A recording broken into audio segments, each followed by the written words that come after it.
Chettinad times Lakshmi ராமுவின் அன்பான வணக்கங்கள்.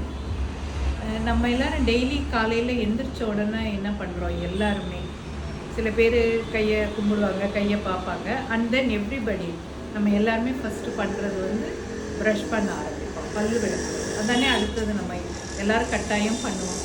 பல்லு விளக்குறத பற்றி இப்போ எதுக்கு சொல்கிறேன் அப்படின்னு யோசிக்கிறீங்களா? நம்ம எல்லோரும் எப்படி பல்லு விளக்குறோம்? ஒரு பேஸ்ட் எடுப்போம், ப்ரஷ்ஷில் வைப்போம், விறுவிறுன்னு பல்ல விளக்கிட்டு அடுத்த வேலையை காஃபி டீ என்ன குடிக்கிறோமோ அந்த மாதிரி பண்ண ஆரம்பிக்கிறோம். இதுதான் நடந்துகிட்ருக்கு. ஆனால் நம்ம பேஸ்ட்டை எடுக்கிறோமே வைக்கிறோமே, அதுக்கு முன்னாடி அந்த பேஸ்ட் இருக்கு இல்லையா, அந்த பேஸ்ட்டோட பின்பக்கத்தை யாராவது பார்த்துருக்கீங்களா? அதுக்காக இப்போ இந்த வீடியோவே. அந்த பேஸ்ட்டோட பின்னாடி எட்ஜில் பார்த்தீங்கன்னா ஒரு கலர் கோடு ஒன்று இருக்கும். இப்போ இதில் பார்த்தீங்கன்னா ஒரு பச்சை கலரில் ஒரு கோடு இருக்குது, தெரியுதா? ஒரு பச்சை கலரில் கோடு. இந்த மாதிரி நீங்கள் வச்சுருக்கிற பேஸ்ட்டில் என்னென்ன கலர் கோடு இருக்குதுன்னு பாருங்கள். சில பேஸ்ட்டில் ப்ளூ இருக்கும், சில பேஸ்ட்டில் ரெட் கலரில் கோடு இருக்கும், சில பேஸ்ட்டில் பிளாக் கலரில் இருக்கும். கட்டாயம் இந்த ஸ்ட்ரைப்ஸ் இல்லாத பேஸ்ட்டு இருக்கவே இருக்காது. இது ஏன் இந்த மாதிரி போட்டிருக்காங்கன்னு நம்ம எப்போவாவது யோசிச்சுருக்கோமா? இல்லை, நம்ம வேலை பல்லு விளக்குறது, அடுத்து காஃபி குடிக்கிறது, அதுதான். ஆனால் இதுக்கு பின்னாடி நிறைய விஷயங்கள் இருக்குது. டெஃபினட்டாக youngsters also must know this. இப்போ இந்த மாதிரி பச்சை கலரில் கோடு போட்டால் அந்த பேஸ்ட்டில் இருக்கிற கண்டென்ட்டு பியூர்லி நேச்சுரல் அப்படின்னு அர்த்தம். இயற்கையான முறையில் தயாரிக்கப்பட்ட பேஸ்ட்டு, அதில் எந்த இதுவும் ஆட் பண்ணலை அப்படிங்கிறது அர்த்தம் பச்சை கலர் கோடு போட்டால். அடுத்தது ப்ளூ கலரில் கோடு போட்டிருந்தாங்கன்னா நேச்சுரல் ப்ளஸ் மெடிசன், அதில் கொஞ்சம் மெடிசன் வேல்யூ சேர்த்துருப்பாங்க நேச்சுரலோட. ப்ளூ கலரில் போடுற கோடுக்கு நேச்சுரல் ப்ளஸ் மெடிசன்கிற அர்த்தம்.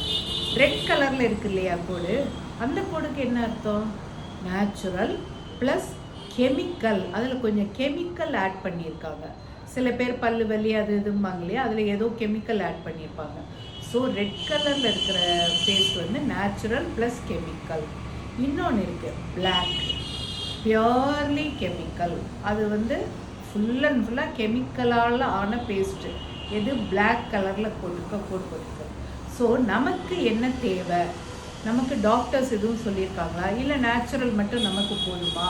நம்ம என்ன நினைக்கிறோங்கிறத பொறுத்து நீங்கள் இனிமேல் பேஸ்ட்டு வாங்கிறதுக்கு முன்னாடி பிராண்டை பார்க்குறீங்களோ இல்லையோ, இந்த பேக் சைடு இருக்கிற இந்த லைனை பாருங்கள். இந்த லைனை பார்த்துட்டு நமக்கு என்ன தேவை, என்ன கலர் கோடு வாங்கினா நமக்கு ஹெல்த்தி அப்படிங்கிறத பார்த்துட்டு வாங்குங்க. இதை உங்கள் பிள்ளைங்களுக்கும் கட்டாயம் நீங்கள் வந்து சொல்லிக் கொடுக்கணும். ஏன்னா this is I feel that இப்போ பல்லு வலி தான் எல்லாத்துக்குமே காரணமாகிறது. Starts everything. பல்லுங்கிறது ரொம்ப இம்பார்ட்டண்ட். பல்லு போச்சுன்னா சொல்லு போச்சுங்கிற மாதிரி. அந்த காலத்தில் என்ன சொன்னாங்க? ஆளும் வேலும் பல்லுக்கு உறுதி அப்படின்னாங்க.